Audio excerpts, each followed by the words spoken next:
মহানবী হযরত মুহাম্মদ সাল্লাল্লাহু আলাইহি ওয়াসাল্লামকে কটূক্তির প্রতিবাদে বরিশালে মানববন্ধন ও বিক্ষোভ কর্মসূচি পালন করেছেন শহীদ আব্দুর রব সেরনিয়াবত টেক্সটাইল ইঞ্জিনিয়ারিং কলেজের শিক্ষার্থীরা।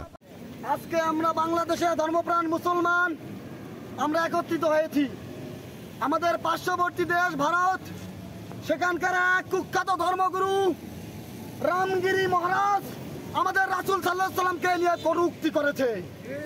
তিনি মহানবী সাল্লাল্লাহু আলাইহি ওয়াসাল্লামকে শুধু একা কটূক্তি করে নাই, মহানবী হযরত মুহাম্মদ সাল্লাল্লাহু আলাইহি ওয়াসাল্লাম সারা জাহানের বাদশাহ, তিনি মানবতার মুক্তির দিশারি। রামগিরি মহানবী সাল্লাল্লাহু আলাইহি ওয়াসাল্লামকে কটূক্তি করে মানবতা বিরোধী কাজ করেছে।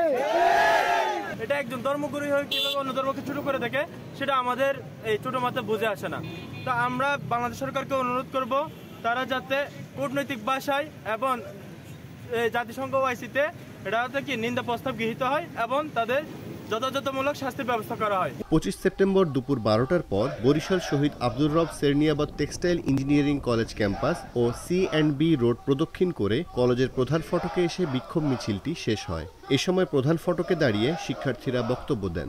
আমরা জানি যে মুসলমানদের প্রধান এবং প্রথম শত্রু যে ভারত সবসময় বিরোধিতা করেছে, করবেও। আমরা আমার ঈমান দিয়ে তাদের বিরোধিতা করবো ইনশাআল্লাহ।